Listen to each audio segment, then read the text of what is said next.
All right, we're this I am going to show you how to kind of get started with Ableton here. Ableton Live. I'm running Ableton Live 10. The newest version currently right now is Ableton 12. I haven't upgraded to that for certain reasons, but that doesn't matter. I'm sure the settings and everything will be kind of similar. It's just that 12 looks kind of cooler. Anyway, first of all, you might see this screen when you start up. You might see this screen. To switch between those, tab on your keyboard is what allows you to do that. I'm going to be explaining a lot of hotkeys so that you can save time because I'm lazy and most people in this world are lazy today too. So yeah, I almost never use this screen really. It's kind of useless. I do this sometimes just because it looks cool. I use this screen all the time. I think if you're a DJ, you might use this. Going to here, this little arrow here will open up and you can see all of your sounds that you have here. If you're just starting out and first opening up Ableton, you'll probably have all our stock sounds here, and it's actually quite a good library that you can explore. I don't use a lot of them. You can if you want. Ableton has some pretty good stock stuff. They have really good effects. I use their effects all the time. They have really good stock effects. Plugins, we won't talk about that. Max for Live, you probably won't use this. Kind of already don't know what some of this is. Clips, I have never used these.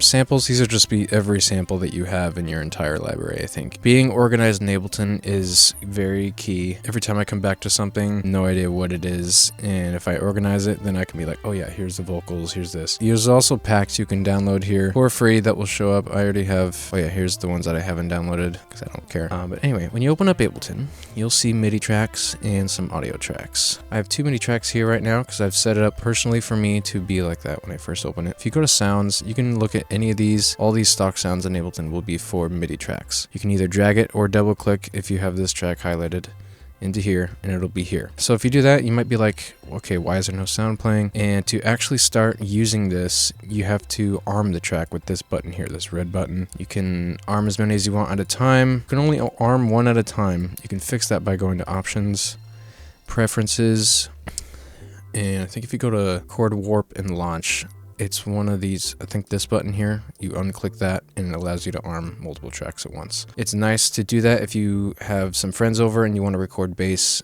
and guitar at the same time or something. You can do that at once or twice. It can be scary though, because you could be recording a vocal and you want to be kind of fast. You might want to record another vocal and you might have a lot of tracks and you won't be able to see that this is still armed up here. So you're recording down here and you might accidentally record over something that was very important. So that can be scary too. You always want to make sure you don't have 2 selected when you don't want them to. You can put any sound pretty much on here. If you have a sound like a sample audio track, don't know why you can't just drag it to a MIDI, but you can double click and it will put it in that track if you have this track selected. That is how you put a sample into a MIDI track. MIDI, you can highlight a track like this, highlight these, and you do Control-Shift-M. It will import a MIDI. This thing will show up, and you can push B to turn on your pencil, which is also up here in this corner, this little button. You can turn that on and off, but B does that as well. You can place notes of what you want here. And if you Control A to highlight everything, you can do Shift, arrow keys, you can move them around the length. You just do just arrow keys and it moves them all at once. Up and down, we'll move them here and there. I really love that it shows the notes of what these keys are. This button up here, super annoying. I hate it because it's really tiny and it lets you hear what you're actually placing when you place the notes. If you're in this screen and you're like, where, Shift tab will get you out of that. If you don't have anything selected, this will come up. Now, you can also move these around with arrow keys if you want, or just delete it if you don't want it. To place a MIDI track, by the way, is Control-Shift-T. Backspace, whatever I just did, Control-Z. That's pretty standard for most software stuff, I think.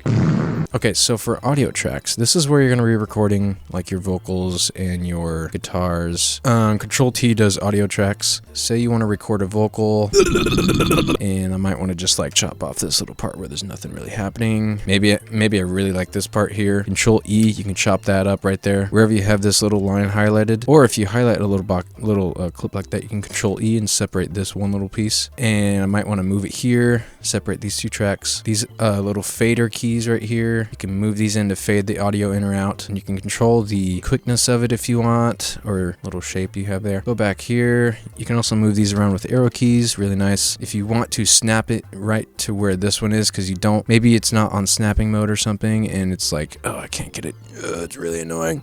And you have it here, and you just want to quickly Control arrow key to the left, and it will put it back right next to this one really quickly. If you want to undo this little clip here, you could just do this, I guess. Now, let's say you have some audio effects that you want to put on this track as you're singing, and you go to audio effects, and you're like, reverb probably. Let's drag that on here, and you're like, I want to hear it as I'm recording, and you try recording, and you don't hear anything. Well, that's because you need to push this button called auto. Now you can hear any effect applied here onto your voice in real time without even recording it too as well. Goes both ways. Oh yeah, shift tab to open up this clip here. Same as MIDI. Shift tab is these boxes down here. Those are the different screens that you can control, but shift tab is that hotkey. You can change the volume of this single clip all the way up to 24 decibels. That would be super loud, or down to nothing. Shift tab to get out of that. The stock reverb on Ableton is very good. Now that's kind of for vocals, really. You can put any bunch of effects as much as your computer can handle on here. Let's say this is a guitar sample. You recorded some guitar and you want a guitar effects on it. Well, it's basically the same. You don't really have to change much. And if you don't have any effects on, you can change them on and off with the top left button here. That's their on and off button. On auto, it's recording kind of double. So it's going through your audio interface and back out to you. That's why it kind of sounds like there's two of you almost. And depending on how good your interface is, if you go to preferences here, you can go to audio.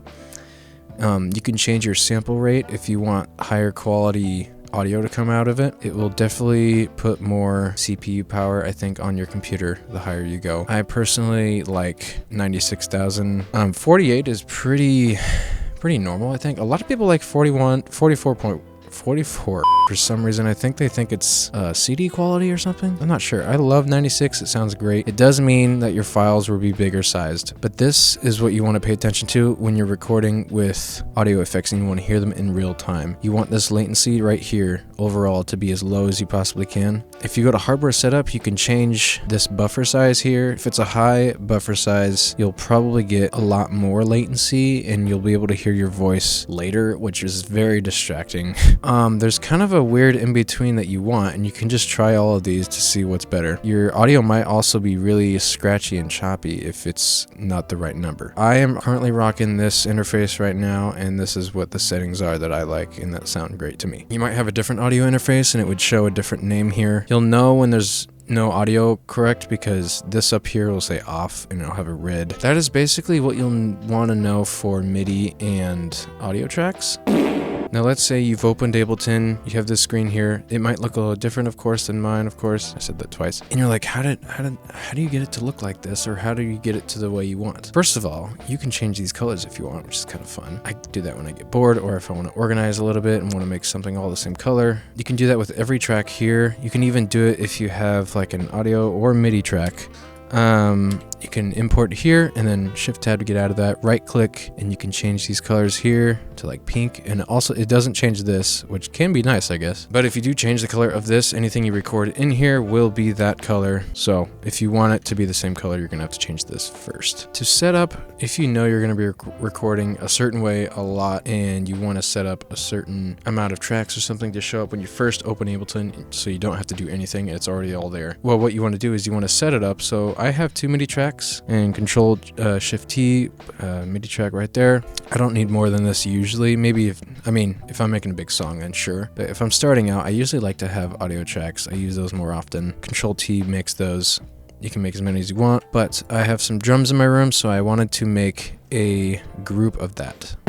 So I made a mic for the hi-hat, the snare top, the bottom, the kick, the overheads. I want those to be here when I first open up Ableton. So what you want to do, if you want to group some tracks, you can make some audio, some MIDI tracks, and you can click here to the one you want to group at the top. You hold down shift and click the one at the bottom, and it highlights all of those in between. Hotkey, you can control G to group it, or you can right click in the options here. I do control G because I'm lazy. It says group 2, and usually I will rename that. So control R renames it. You can rename it to Ted.